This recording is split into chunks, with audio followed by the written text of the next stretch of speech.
home. Thank you so much. We really appreciate your time. Sometimes when we have some of these presentations and some of the topics, we're always a little worried if anybody will show up.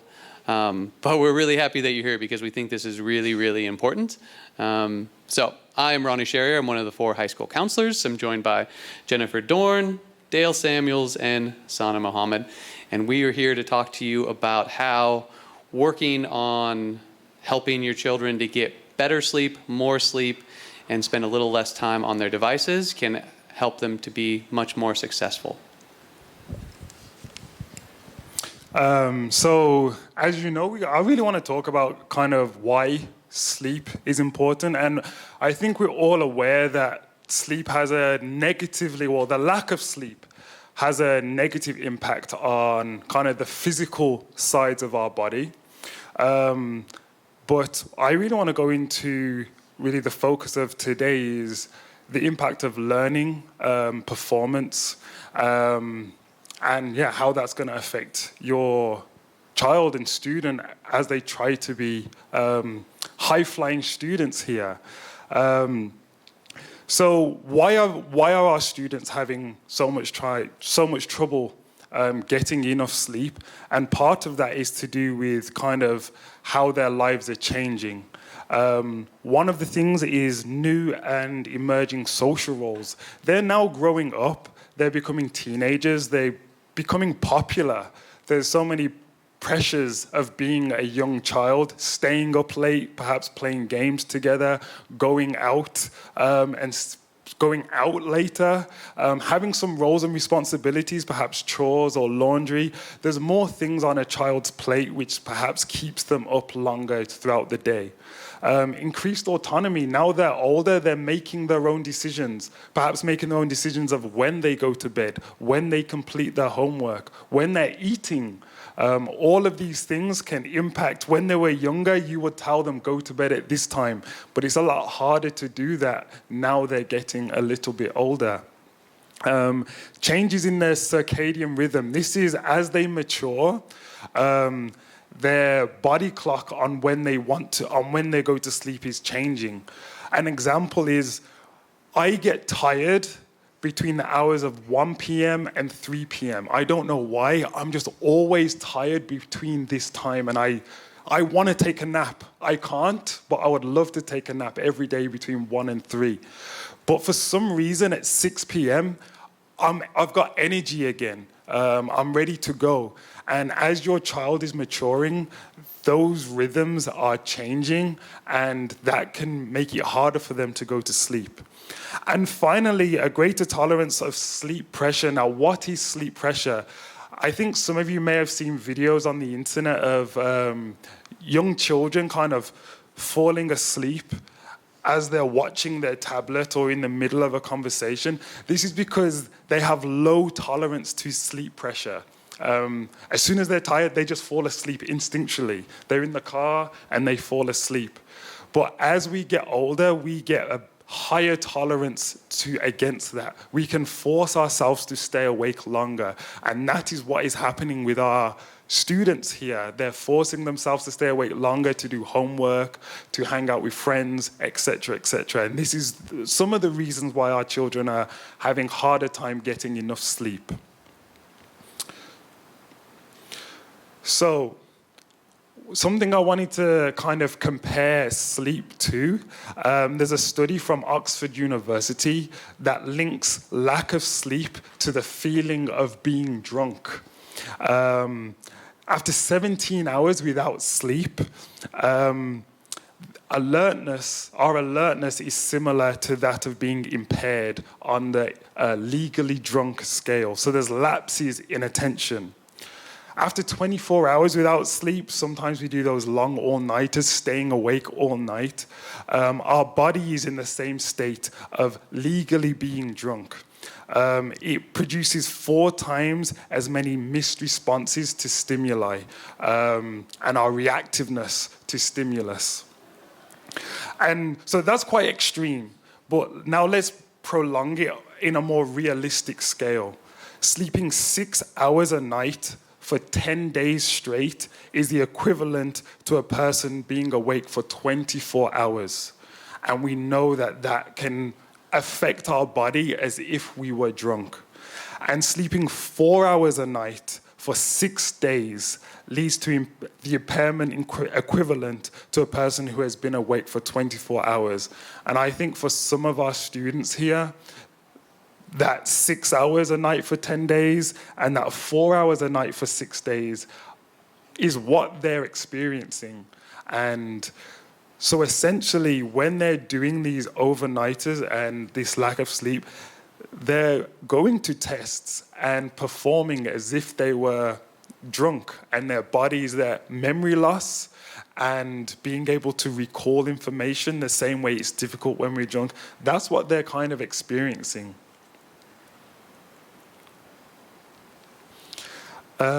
So how does this now actually impact learning? And this is what I want to go into next. Lawrence Epstein, an instructor from Harvard Medical School, has also reinforced the link between lack of sleep. And so after 2 weeks of sleeping only 6 hours or less a night, students feel as bad and perform as poorly as someone who has gone 48 hours without sleep.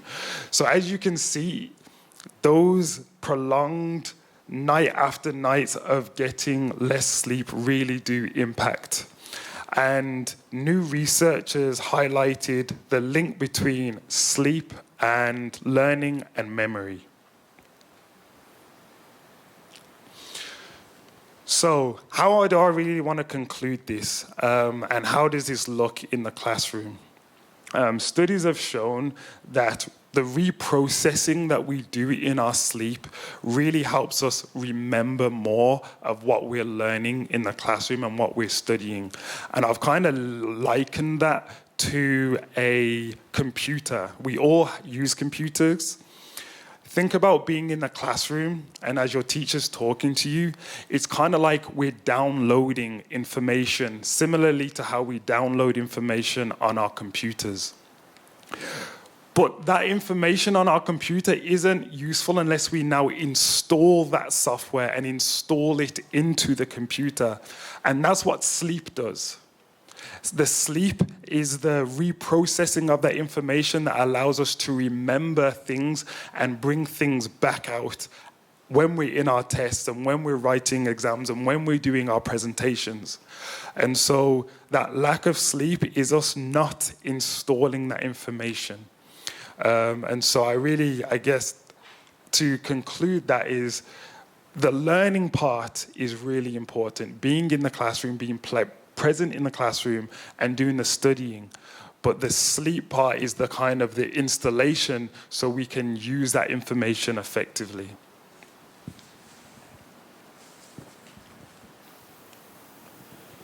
All right, so one of the number one factors for adverse sleep outcomes in teenagers is surprise screen time, whether it's through a phone, through a computer, through the TV, all the various ways that they get that screen time. So we're gonna have everyone in this room try something together that we actually had our 9th grade students last year do with us.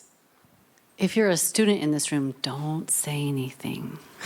Don't tell. Don't spoil the surprise. So please open your phone and follow along. If you are an Apple user, there are instructions on your left side. So you're going to go into your settings. You're going to scroll down to find the screen time option. And then you're going to look for your daily average time spent. Now you're going to click on See All Activity, and then you're going to toggle to the top to see the week. So the main point of this is to see how much time you're spending, but also once you get to that part, you're going to click on, or you're going to see how many notifications you also have received. If you're an Android user, the instructions are on your right side. It's going to be very similar, but a little different. It's going to look a little different. You're going to go through that settings page, go to search up digital well-being. There are parental controls as well listed on there. And then you'll go to the total time spent on your phone that day. You'll click on the bar graph, and then you'll check the apps. You can go to the next. So these are just some visuals for you to see that that's what your phone should be looking like. I'm going to give you all some time to do that. If you're anything like me, this is going to be a very surprising number the first time you look at it. Yeah. And we did this with all of our ninth graders last year, and we'll be doing it again with the ninth graders this year. And it's always a big surprise, I think, for them, but also a surprise for myself as an adult to be like, yeah, my number's way too high as well. Can I get a show of hands of anyone who's done this before without us telling you? No? Okay, just curious. Like, give them a few minutes.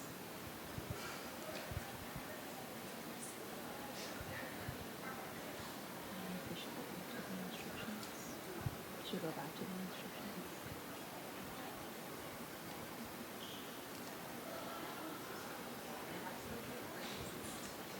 So take some time to look through your data, see how much activity you're spending on certain apps. You can see that total amount of time that's being spent. Kind of like peruse and see your data and see what that looks like for you. Some of the interesting ones that we talked to the students about, and I found really fascinating for my own kind of awareness of how I use my phone, were the notifications. So how many notifications am I getting per day? And then I think you can only, I don't know if you can see it on the Android, but on the Apple phone, you can see your daily pickups. And that's the number that really hit me. How many times am I picking up my phone and unlocking it during the day? And that was the number that I really made me think the first time we went through this, that, okay, I need to be a little more conscious of my own habits, and then having that conversation with our students as well.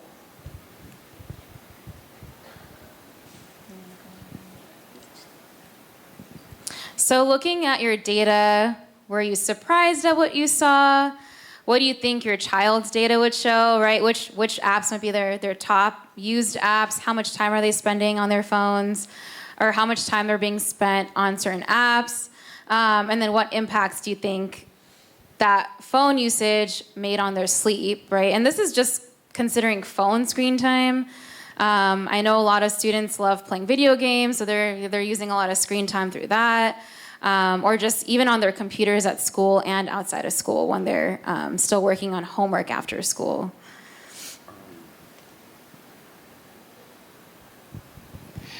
So one of the things that we've really tried to do as counselors is to use the data, because sometimes we need more sleep. We see all these studies, or we should spend less time on the phone. It's bad for us. But oftentimes we get the so what.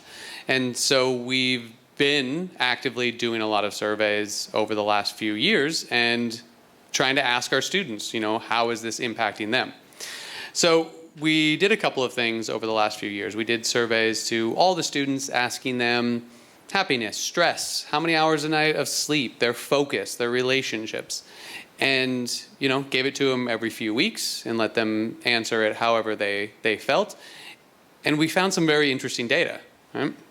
So if we can look at the correlation between hours of sleep and how students say how happy they are. For across the board, the average of students who at our school, if they said they got 8 hours or more per night, they self-indicated that their happiness level was an average of 7.2. And you can see as it goes down, the happiness goes down, right? It's a straight line down. The less sleep they're getting, the less happier that they are saying they are. When we look at stress, 8 hours or more, and they're saying an average of 4.7. 4.7, I'm feeling pretty good about that, right? But as we can see, 7 hours, we get 5.3. We get up to 5 hours, it's 6.6, down to 4 or less. And the average stress, as they're indicating, is almost a 7. So every day they feel like their stress level is at a 7. Stress would be our next topic. Focus, right? How are they feeling in class? How are they able to pay attention? All those hours that they're spending, because for many of them, the reason that they're up so late is they're doing homework, they're studying, but they can't focus, right? And so we go from an average of 6.8 down to a 5.5. That's a huge drop, right? And again, this is the students indicating that this is how they feel. So we see that the less sleep they get, the less happier they are, the less focused they are, and the more stressed they are. That's not good. And we know that there's some solutions to that, right? And so then we thought, okay, let's look at the phone usage. So with the ninth graders, after we had talked to them about their phone usage, after we kind of did the deep dive into the data, we gave them a challenge because we thought, okay, let's see what this looks like if we make a couple of changes. And not big changes. We're not going to ask a student to give up their phone. You know, I'm not going to give up my phone. I'm certainly not going to ask a student to do something I'm not willing to do. But we said, let's try this for 3 days. Right? Turn off notifications. You can still pick up any app you want. Just turn off the notifications. Turn it to grayscale. Let's just get rid of the color on the phone. And then let's make a couple of changes with where is your phone when you're going to sleep, right? Just move it out of the room, move it to the other side. Just don't have it within reach, right? Just put a barrier in between you and being on your phone. So we gave them a survey before, and then we gave another survey right after that 3 days. And here's what we saw. On average for the ninth graders was 51.6 fewer minutes on their phone per day. Right? That's not even self-indicated. That's them looking at the data on their phone 3 days before and 3 days after. 23 fewer phone pickups per day. So that's 23 fewer times that they grabbed their phone. And then 86.3 fewer notifications per day. Right? We didn't tell them to use their phone any different. We didn't tell them to stay off any apps. We didn't tell them anything. We just said, let's put a few barriers in the way. Let's not have it light up with these notifications. Let's not have it be so bright, and let's just keep it out of reach from when we're trying to go to sleep. And so there's these little changes that we can all make that do start to make a big difference. And when we kind of go back to this, it doesn't take a lot of change to start feeling a little less stressed and a little more focused, a little happier, right? And that 51.6 fewer minutes on their phone per day. Well, what are they using that 51 minutes for? Right? Probably good things. Hopefully sleep, but it could be hanging out with friends, it could be hanging out with families. It's just not that constant distraction. So there are kind of little things that we can do that can start to make a big difference. And as Dale was talking earlier, it's that repetition over time that can be really negative. But if we start making positive changes, that can also snowball in a really positive way.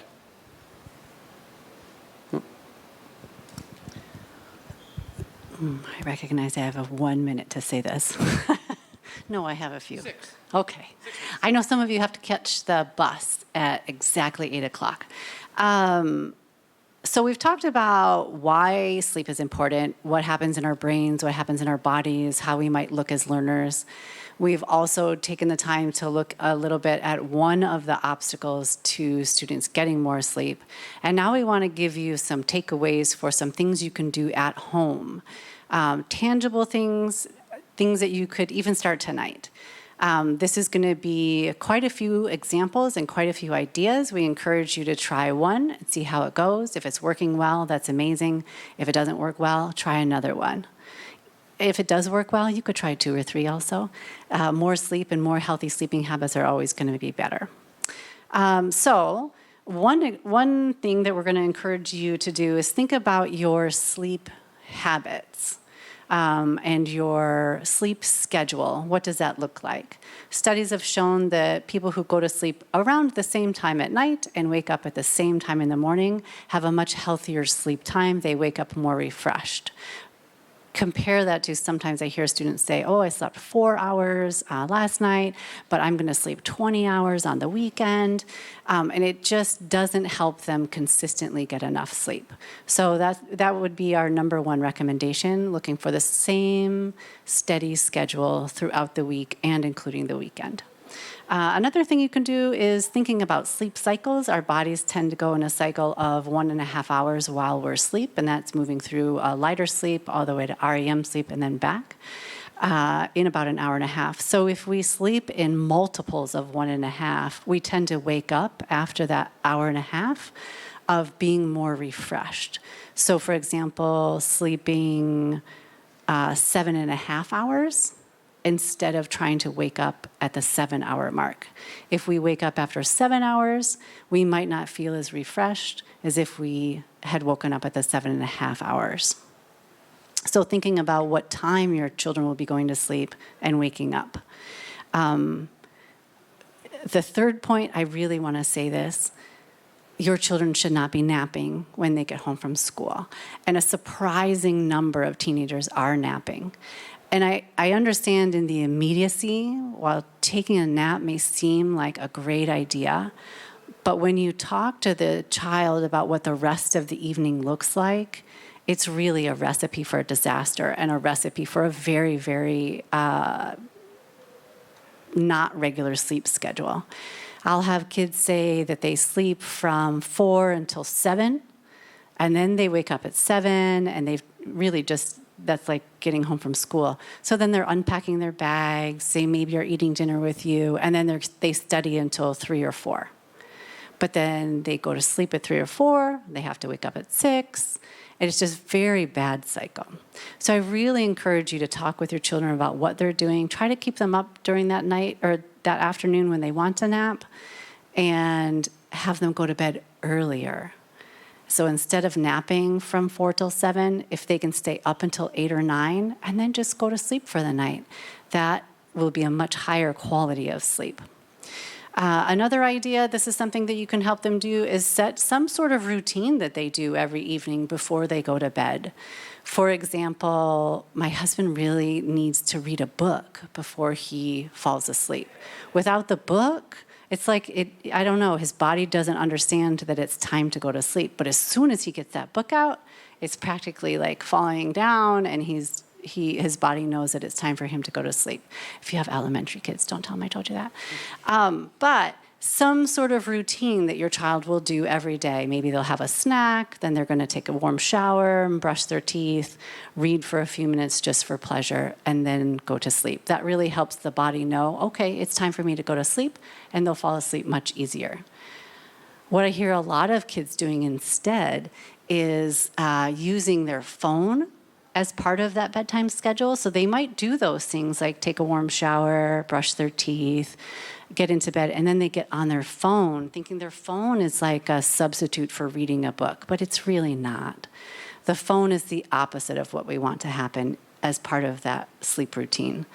You really want to, for several reasons, keep the phone and any other screens away from yourself or your children at nighttime. The lights from the digital screens really confuse our bodies, our, what is the word?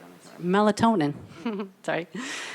It really confuses us, and our bodies start to not recognize that it's nighttime and getting dark because the bright screens are in front of us, and it confuses our brains into thinking that it's not nighttime. So please, an hour or so before bed, they should be putting those screens away. Avoiding late night exercise, that also confuses our body because it speeds everything up, and then it takes quite a while for it to slow back down again. Big meals in the late evening is not a great idea. That turns our stomach on and all of our digestive organs, and then they are working very hard, and even harder when we lay down, and it's not as restful or as peaceful as a sleep. And of course, caffeine. Your kids, you'll want to monitor what is too late for them to have caffeine if you're allowing them to have caffeine. But generally, mid-afternoon would probably be the latest that they would want to have any caffeine, or else that's going to be a stimulant in their body that works against all these other things that you're setting up for them. 2 more suggestions. Your child's bedroom should be, or their bed where they're sleeping, should be only used for sleeping. And that's kind of part of that bedtime routine part. For children who study on their beds, it makes it kind of a confusing scenario. They'll be in their beds, studying, falling asleep, studying, falling asleep, where really the bed should be associated just with that really nice, peaceful going to sleep time in the afternoon or in the evening. The second thing, we hear this a lot. Kids say, oh, I need my phones with me because it has my alarm clock. please buy them a separate alarm clock. The one that plugs into the wall or has some batteries, but does not have a digital screen for them to keep scrolling through. It would be really, really helpful if you actually kept the phones outside of their bedrooms. For example, and this is going to seem very extreme, phones off, 10 o'clock on the kitchen counter. And that's it. There shouldn't be any phones in their bedroom. They shouldn't be sleeping with their phones. 10 o'clock, kitchen counter, all the phones are there. So those are just some tangible take-homes that you can try and see how they do. We recognize that sometimes our kids are really busy, and we may not be able to encourage them or get them to be sleeping more hours, but all of these suggestions will help your children improve the quality of their sleep. This will also help you as well. I think, as I go through these conversations with the students, I often recognize some of my own shortcomings in this, and I actually really enjoy when I give these lessons to students because it gives me a chance to reflect on, am I living this thing that I am trying to recommend? And I think as parents, like the behavior that you model at home also goes a long way. So yeah, I hope this was useful. I really appreciate your time. This is something I think we all feel very strongly about. And it's because we can see the impact that it can have on their day-to-day life and how they are. And we want the best for them in the classroom, outside of the classroom, in their life. And some of these changes can make a really positive impact on that. Yes? Thank you. Thank you.